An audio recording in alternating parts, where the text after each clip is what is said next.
Jaalalleen keessan yookiin hiriyaan keessan bilbila keessan irratti aappii gabbuusee dhoksaadhaan yookaan isin hordofaa jiru ta'e akkamitti akka ofirraa beekuu dandeessaniin isinitti agarsiisa. Nama haala kanaan isin hordofaa jiru kana akka isin hin hordofne akkamitti godhuu dandeessan isinitti agarsiisaa. Hanga dhumaatti nu hordofaa.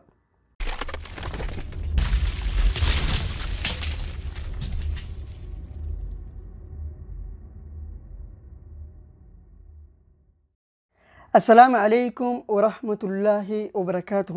أكم جرتان خبجمتوتا هردفتوتا أوبسا تكنو ترتي يرو ديرا بودا بغا ولتي ديبني بغا نجيان نأيدانيس إسنينجا ترتي كان كيساتي وانتوتا إسن برسيسا هدون قبيسا تر وانتوتا قبيسي أديمسا كيسا كرا تورا يوتيوب channel كيا أوبسا تكنو في كرا تورا فيسبوك كيا أوبسا أحمد دين إيران كان ولين إلى اللوتا برنوتا أكاتا نما لكوفسا كيسان أركاتي إيمون سنجالا بناتي نما سن أكاتا إيمو تيسان كيسا بافتاني أكا إيمون سن كودي غافتو لما دا أكا نمني سن إيمو تيسان بناتشو هندن ديني أكاتا اتقودو دنديسان أكا سماس أكاتا فاقينيات نما بربادان اتي هردفو دنديسان نموتا اسن هردفا جرو أكا اسنين هردفني أكاتا اتقودو دنديسان اسن برسيسوف قبي برباچسو هنده تمريتين اسن ايغاجر نما هردفو يوكين توچون مالكته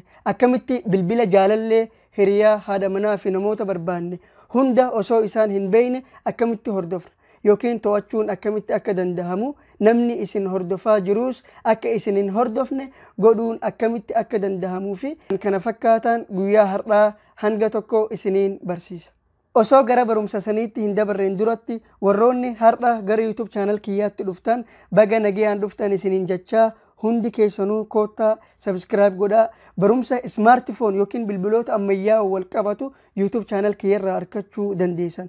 Yoom kana qofa odeeffannoo adda addaa sagantaa afaan Oromootiin akkasumas diraamaa fi baacoolee garagaraa kan nama bashannansiisee ergaa guddaa dabarsu YouTube channel kiyyarraa argachuu dandeessan. Kanaafuu koottaa hundi keessanuu subscribe godha. YouTube channel kiyya subscribe godhuuf YouTube keessan keessa galtan bakka search jedhu kanarratti dhuftanii Obsa Tekno jettanii barreessitan. Erga haala kana barreessitan booda yeroo tokkoof profile kiyya kanarratti gaxxuutanii haala kanatti isinii baha. Bakka diimatee subscribe jedhu kana yeroo tokkoof irratti gaxxuutan. Erga bakka subscribe jettee diimattu kana xuuxaniin boodatti akka viidiyooleen guyyaa guyyaan asirratti maxxansu isin bira gahuuf mallattoo xiqqoo beeksiftuu kana yeroo tokkoof gaxxuutan all kan jedhu kanarratti xuuxanii erga haala kana gootan booda viidiyooleen ani asirratti maxxansu akkumaan ani maxxanseen isin bira gahaa jechuudha. YouTube channel lammaffaas isinii baneetiin jira. Isa kanaas barumsuma adda addaatiin irratti isiniif dabarsuuf isinii bane. Isa kana subscribe godhuuf Obsa Ahmad Din jettanii barreessitan. San booda yeroo tokkoof suuraa kiyyarratti gaxxuutanii iddoo subscribe jettu kana tuquudhaan isa kana subscribe gootanii jechuudha. Barumsi keenya guyyaa har'aa nama karaa bilbila keessaniitiin isin hordofaa jiru yookiin isin to'achaa jiru akkamitti akka isin hin hordofne godhuu akka itti dandeessaniin isin barsiisa. Kutaa itti aanu ammoo akkaataa itti nama hordofuu dandeessan yoo isin kan barbaaddan ta'e isiniin barsiisa.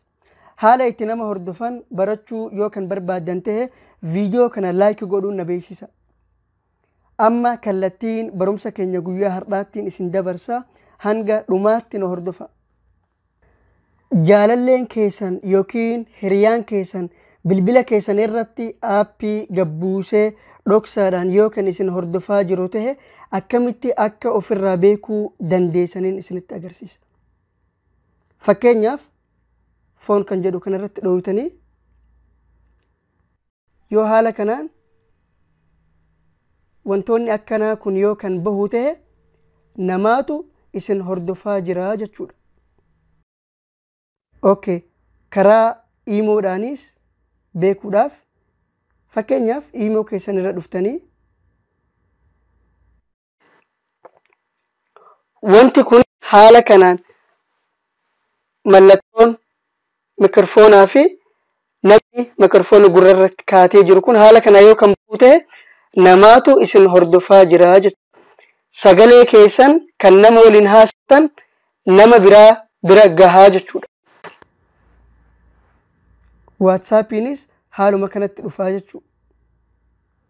Kun argaa jirtan haala kanatti yoo kan dhufu ta'e namaatu appilikeeshina bilbila keessan irratti gabbuusee iskiriin irraa hide godhee isin hordofaa jira jechuudha. Sirritti hubadhaa.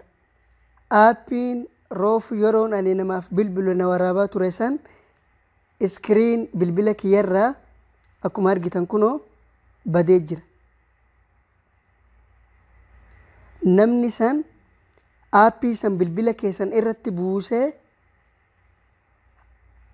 akka aappiin san isin waraabu haala mijeeffatee aappii san hide godhee iskiriina bilbila keessanii irraa balleessee jira jechuudha. Aappii haala kanatti iskiriin bilbila keessanii irraa dhoofamee hide tahee dhoksaan isin waraabaa jiru kana akkamitti ofirraa balleessuu dandeessan? Bakka inni jirurraa deemtanii akkamitti ofirraa balleessuu dandeessan? Ammallee sirritti anuma hordofaa. Nama haala kanaan isin hordofaa jiru kana akka isin hin hordofne akkamitti godhuu dandeessan? Bilbila keessanirra settings kan jedhu kanarratti yeroo tokkoof tuqxan. San booda apps kan jedhu kanarratti yeroo tokkoof tuqxan. San booda iddoo harka mirgaarra tuttuqaa sadii jirtu kanarratti yeroo tokkoof tuqxan. San booda hide system apps kan jedhu kanarratti yeroo tokkoof tuqxan. San booda gabbuutanii aappii ittiin isin hordofaa jiru san barbaaddanii jechuudha. Sootuma irra gad ooftanii kunoo aappii isa akkanaa yoo kan argitan ta'e record my call kan jedhu kuni wantoota isin nama wajjiin haasawtan akkasumas namoota isiniif bilbilu karaa WhatsAppiin, Messengeraan, karaa bilbila daayirektiinis ta'e wantoota isin nama wajjiin haasawtan guyyaa guyyaan guututti waraabee gara nama biraatti dabarsuu danda'a jechuudha aappiin kun. Kanaafuu aappii isaa akkanaa haala kamitti ofirraa remove gootan mee fakkeenyaaf ofirratti bilbilee ilaalaa haaluma sanitti dhufaa jechuu yoo namni naa bilbilees. Kunoo yoo namni naa bilbilees haaluma kanatti waan namni natti bilbilee natti haasa'u san waraabaa jechuu aappiin kun. WhatsAppiinis akkasuma, Imoonis akkasuma, Messengeraanis karaa hundaan waan namni isinitti bilbiluu fi waan namatti bilbiltanii namatti haasawtanis aappiin kun ni waraabaa jechuudha. Kanaafuu aappii kana akkamitti ofirraa balleessuun dandahama? Kunooti aappiin isa kana. Aappiin kun wantoota namni isinitti bilbilee isin wajjiin haasa'u akkasumas wantoota isin namatti bilbiltanii iccitii garagaraa kan isin nama waliin haasawtan waraabeeti gara qaama biraatti dabarsaa jechuudha. Gara qaama sadiitti dabarsa.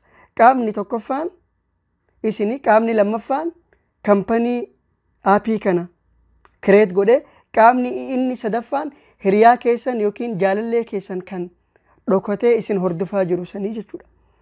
Aappii kana akkamitti qaama lamaan biraa'u balleessuu dandeessan? Akkuma roofuu isiniin jeetti erga aappis irra tuutan booda tuttuqaa sadeen kana tuutanii hide system apps kan jedhu kanarratti yeroo san inni asirratti isinii baha record my call kan jedhu kana inni yeroo tokkoof irratti tuutanii san booda maal gootan ofirraa balleessuudhaaf aappii kana akka namni tokko isin hin hordofne godhuudhaaf uninstall gootanii jechuudha. Do you want to uninstall this app isiniin jaa? Aappii kana ofirraa balleessuu barbaaddanii isiniin jaa?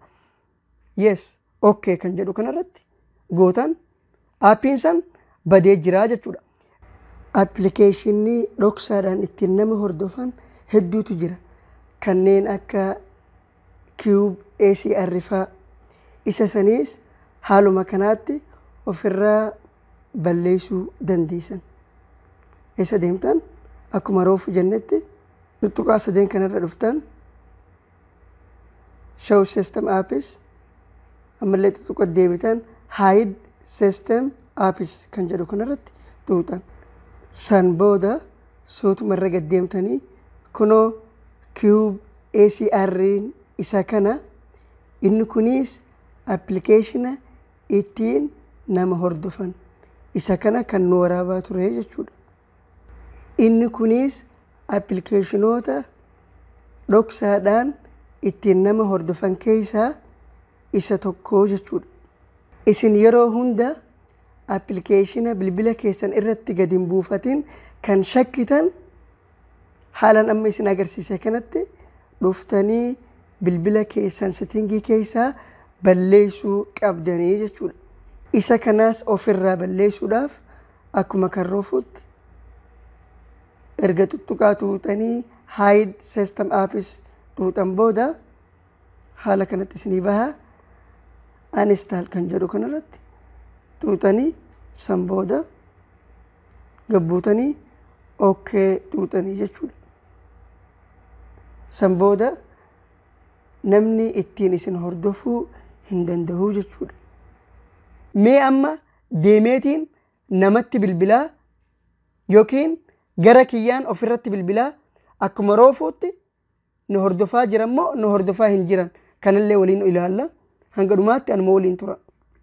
Erga aappii san ofirraa balleessineen booda mallattoon riikoordii fakkaatu kan akka roofuu san hin baatu jechuudha. Mee gara iimootiinis deemnee ilaalla. Kun akkuma argaa jirru hin baatu jechuudha. Haala kanaan nama dhokotee isin hordofaa jiru hiriyaa keessan haa ta'u jaalallee keessan haa ta'u namoota wanta biraa isin irratti yaaduudhaaf iccitii keessan dhokotee isin dhageeffachaa jiru haala kanaan akka isin hin dhageeffanne akka isin hin hordofne godhuu dandeessanii jechuudha. Hordoftootaan obsaa Teknoo nama dhokotee iccitii keessan isin hordofaa jiru haalaan amma isin agarsiisa kanaan akka isin hin hordofne ofirraa godhuu dandeessan. Yoo isin kan barbaadan tahe kutaa itti aanu irratti viidiyoo haala nama barbaadan hiriyaa keessan jaalallee keessan fageenyatti nama barbaadan haala itti hordofuu dandeessaniin isin barsiisa. Yoo isin kan barbaadan tahe viidiyoo kana yoo xiqqaate laayikii 5,000 bakka laayikii kana godhuun na beeksisa. Hiriyoottan kiyya viidiyoo kiyya hunda laayikii godha. Viidiyoo yoo isin laayikii kan gootan tahe viidiyoo namoota hedduu bira gahuu danda'a. Garuu isin laayikii godhuun yookiin viidiyoo laayikii tuquun wanti isin miidhu yookiin wanti isin irraa irratu tokko hin jiru.